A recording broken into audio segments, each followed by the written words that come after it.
Hey guys, if you want to boost your confidence, this episode is for you. Let us chat with SHEENA YAP. This is the Guiding Voice podcast series, the Guiding Voice for a better future. Folks, I'm your host Navin Samala, just a fellow IT professional on a mission to shape the careers and lives of millions across the globe. Through the Guiding Voice, we enable and help successful leaders share their knowledge and wisdom with the world, and our audience will acquire more knowledge per every minute by tuning into the Guiding Voice than any other podcast in this space. Thank you so much for joining me. And we are extremely pleased to have Sheena part of the Guiding Voice journey in shaping the careers and lives of millions across the globe. Sheena, hearty welcome to the Guiding Voice and super excited to have you here. Hi, Naveen. It's so nice to be here. Thank you so much for having me. Super excited to be here just to talk about confidence. Absolute pleasure to have you. And Sheena, let's get started.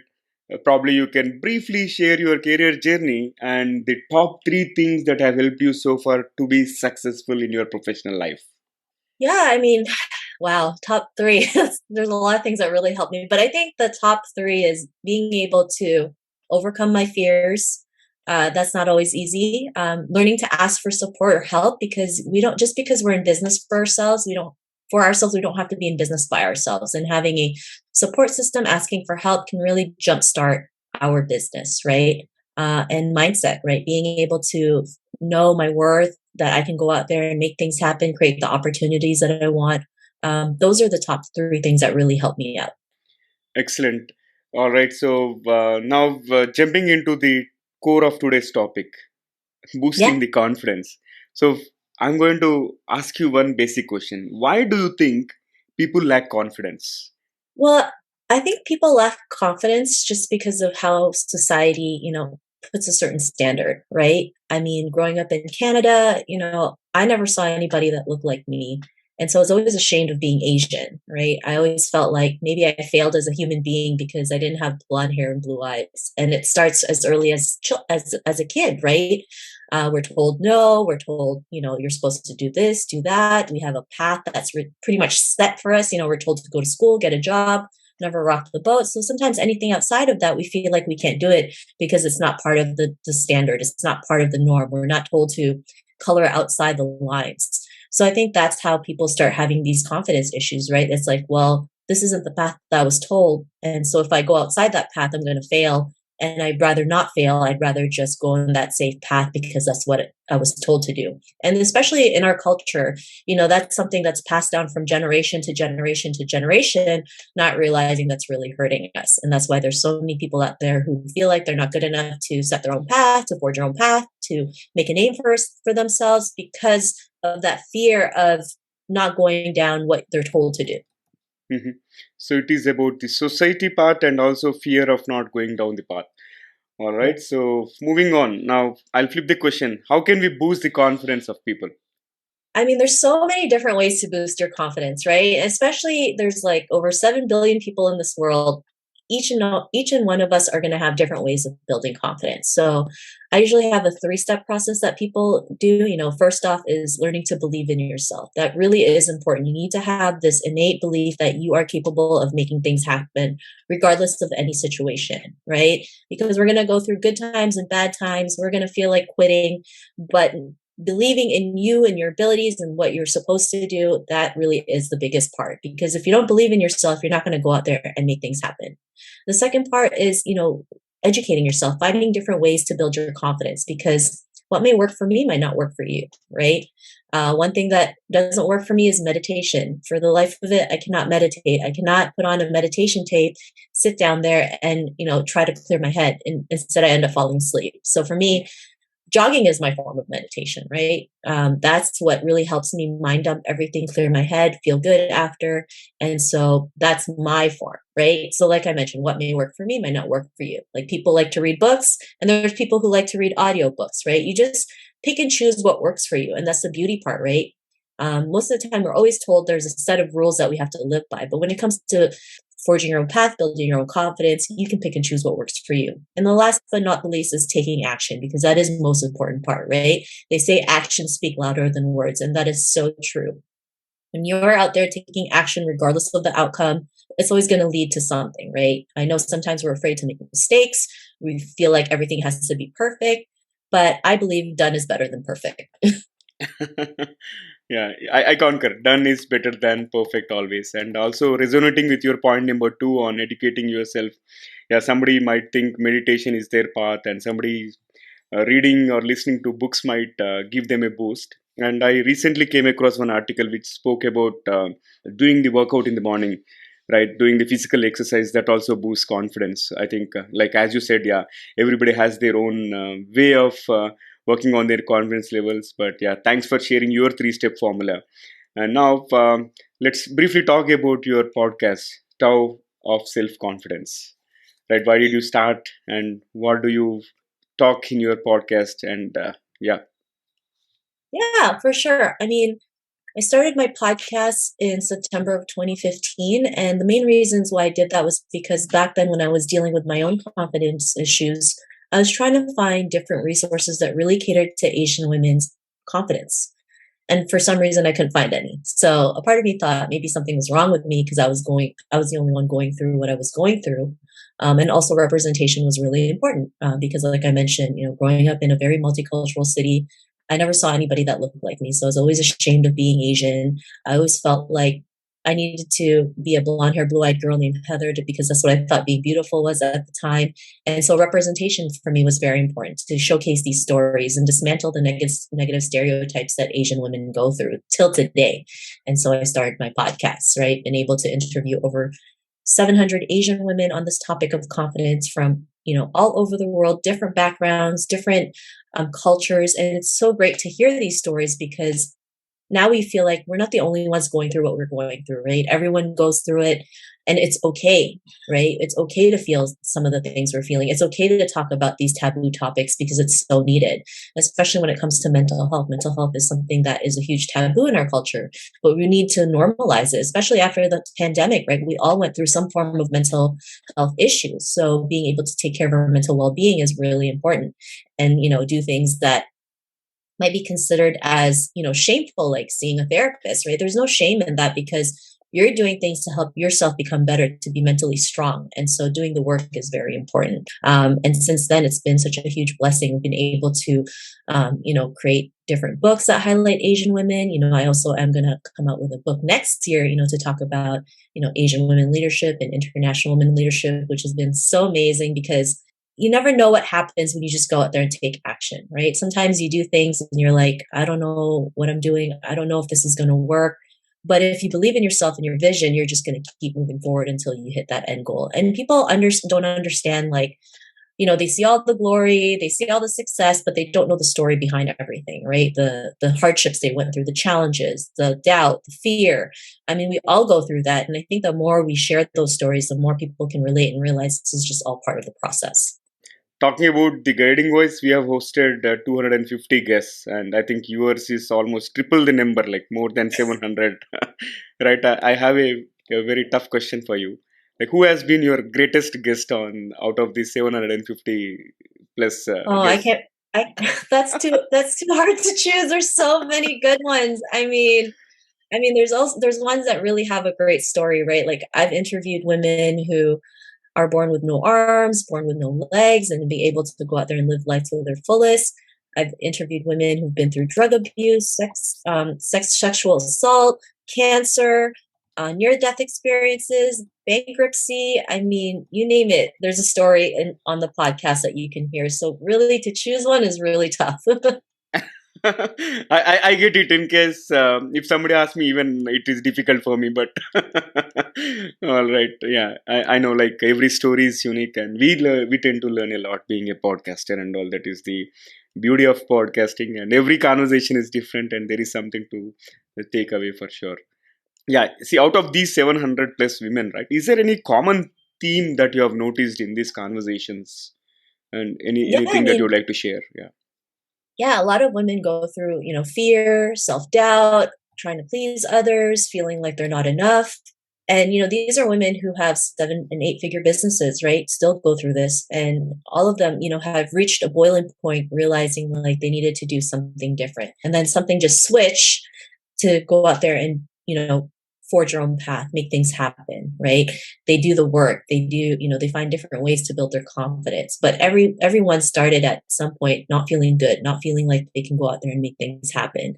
And then, self-care is very important. Learning to love yourself is really important. And when you learn to love yourself, it's not just the good parts, it's the good, bad, and the ugly, right? Self-love is not something that we're taught in school, and which is very important, being able to take care of ourselves, have time for ourselves, especially when we've been told our life, you need to take care of others, take care of others, take care of others, when we forget to take care of the most important person, which is ourselves. So those are some of the common themes. Wonderful so far. And yeah, can you share this? Can you shed some light around the need to dismantle the negative stereotypes of Asian women? Yeah, I mean, for the longest time, Asian women are seen as quiet and submissive and obedient, and that really hurts us, right? We're not seen in leadership roles. We're not taken seriously. We're seen as objects, as sexual objects. Like a couple of weeks ago, there was a U.S. Media company or newspaper that had sponsored content promoting, Asian mail order brides, and it was basically a full-on manual on how to land your Asian mail order bride. Had the top 5 countries to look at and what their profile is. And for me, that was really degrading, right? Because people don't understand the traumas women go through, not just Asian women when they go through mail order brides, but women in general, right? They're treated as sex slaves. They're abused, physically and mentally. They're prostituted out. It's human trafficking. And for the media company, they just, saw it as a way to make money, right? And I'm glad they were able to take it down, of course, right? Because I basically had an uproar, kind of went viral. But that's why speaking up is so important, to call out the things that are unjust, right? And like the injustices that we go through, because it's so important. If nobody speaks out, then it's just going to get worse, and they're going to think it's okay. And then they think it's going to be okay to treat us as objects on the catalog. And, we are way more than that. There's so many phenomenal Asian women out there who are bosses, who are making like big moves, but we never talk about it, right? Especially when our culture is like, don't ever share your achievements. Don't go out there bragging. Don't be so shameful. But it's like, if you're in business for yourself, how are you going to put yourself out there? How are you going to talk about your products and services if you're too shameful to promote yourself? So that's why it's important to just put yourself out there, make a name for yourself. And, as you keep on doing the work on yourself, you're going to let go of the things that people might say about you. Yeah, I know sometimes it's easier said than done, right? You don't want to offend anybody. You don't want to tarnish the family name. I get it, right? Like, I grew up in that culture too. But, when you're doing something that's for the greater good, sometimes you're going to have to do things that most people might not agree with, right? Sometimes you're going to have to get uncomfortable, right? Reaching out to people or overcoming your fears. And that's all just part of the process. Excellent. And yeah, more power to you in terms of supporting more and more women and all. And wish you all the best. I think really takes a lot of efforts to fight against these things and really fight for the rights. And also, you're doing truly commendable job, Sheena. All right. So this has been a great conversation, Sheena, but let us spice up the episode. I'm going to open a quick rapid fire round. All right. So what has been your childhood fantasy? My childhood fantasy? Oh my gosh. I mean, as a kid, I always wanted to go to Disneyland. You always see it on TV. So I was able to go there to Disneyland for the first time when I was like 7. Interesting. All right. So moving on to my next one. What is the best piece of advice that you have received so far? The one that I mentioned before, done is better than perfect, especially for women, right? Women face a huge confidence gap over men. As women, we like to prepare 110%, but there's always something that still holds us back. We still feel like it's not enough, or we're not good enough, or it's not 110% perfect, but it doesn't have to be, right? Men have a higher gap than women, is because they just go out there and figure things out along the way. They'll go ask for that raise, they'll go ask for that promotion and figure it out when they get it, right? If they don't get it, that's fine. At least they went out and did it, right? Whereas women, it's like, we feel like, oh, if I do this, I look so stupid. I'm such a loser. I'm such a failure. But if we don't go out there and make mistakes, like, nothing will ever happen. So there was a study that a psychologist did where he had, a group of boys and girls to solve this test on the computer, right? So it was boys against girls. And so when he got the results, he saw the boys did better than the women. or the girls, but he didn't. But one thing he noticed was that the girls didn't even try, right? They didn't even try solving it. So he went back to the group of girls and he said, I just want you to solve it. There's no right or wrong way. Just put something, right? Just try to figure it out. And so when they did, they actually did a lot better than the boys. So this is why it's so important for us to just go out there and take action. Will we make mistakes? Yeah, of course. I mean, I make a ton of mistakes, right? But I learn from them. I course correct along the way, and I realize what works and doesn't work, right? Especially when you're in business for yourself, you're going to make mistakes. Nothing's going to be perfect, and you have to be okay with that. Excellent. Moving on to the next one. If you were to live anywhere in the universe, which place would you choose? Hawaii. I love Hawaii. Spot on. Yeah. Moving on to the next one. Please share one life-changing incident that has changed your perspective overall. Yeah, I think for me, it's having more women mentors, right? During the pandemic, I really felt like it was the end of the world. I was just done with life. And so I actually met a lady online who started a book series called Women Who Boss Up. This is one of the books here, Asian Women Who Boss Up. And since then, we've collaborated to create more books because it's so needed, right? Especially women, media for women by women, right? People don't realize 75% of readers are women. There's still a lot of books out there written by men, and we want to make sure we have more women representation, especially for the underrepresented groups, and also have women mentors for our current and future generations, because that's something that we're really lacking. And being able to read these stories, women can relate and realize this is all just part of our journey, right? And since then, this whole journey with this has been amazing, right? It's led me to speak for different companies, even have my own book deal, which has been like so crazy. But none of this would have happened if I didn't, have a support system that always pushed me to do better, to help me take action, right? And that is so important. People don't understand the power of having support, having a community, having a tribe of women who will be there for you when times get tough. Lucky you. All right. Last one for the rapid fire. What is one electronic gadget that you like to see or invent yourself? Oh, I'm always on my iPhone. So that's the one. All right, spot on again. All right, so that was a great rapid fire, and with that, let me flip back to the mainstream. And before I let you go, one final question for today's conversation, Sheena. What will be your one piece of advice to those aspiring to make big in their careers or lives? You can choose anything. I would still say done is better than perfect. Like, just go out there and, take action. If you can't do it alone, go connect with a women's group or community that will help you, guide you there, right? And especially, people who have been through what you've been through, right? They can help you. You can learn from their mistakes and start properly, right? This is why we have that community, because we've been through the challenges, the roadblocks, right? We can advise you on different ways to approach your business or forge your own path, or have the right tools and resources to get you started the right way. So that's one thing. And maybe another one would be like, don't be afraid to make the first move, right? Be a go-getter, create your own opportunities, right? Don't just wait for someone to come to you, right? If I didn't do half the things I do, I wouldn't be here today talking about it. Such an inspiring conversation, and I loved every bit of it, Sheena. Thank you so much for joining me today. It has been a pleasure hosting you. Thank you for having me. All right, so pleasure to have you. So, folks, before we move into the trivia section, here is a small request to you. In case if you haven't subscribed to us, please subscribe from the app where you have tuned in from. And also, if you have loved this conversation, just like I did, request you to share with at least 3 of your friends or colleagues who can benefit from the guiding voice.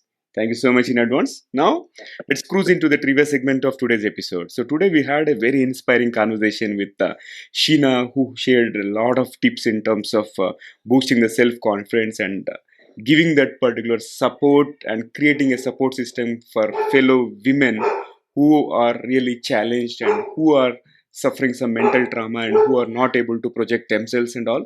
So today I'm going to present you a fact about another leader, a women leader who inspired the world. And here comes my question. Do you know who is the first female president of Africa? I know you're thinking, but let me tell you. All right, so here it is. Ellen Johnson Sirleaf was the first female to be elected for president. In fact, she Mhm. lost her first candidacy to a war crimes accused opponent. However, in 2006, Sirleaf won the presidential election, followed by re-election in 2011. In fact, she also won the 2011 Nobel Prize along with Lema Bowie and Tawakkul Karman for their non-violent struggle for the safety of women and for women rights to full participation in peace building work. Interesting, isn't it? That's all for today. But before I let you go, folks, in case if you have any speaker recommendations or topic suggestions, please drop me a note on social media or reach out to me through the guiding voice for you at gmail.com. Thank you so much for joining me. Folks, I'm Naveen Samala, just a fellow IT professional and a passionate learner on a mission to make the difference in the careers and lives of millions across the globe. Until next time, bye bye.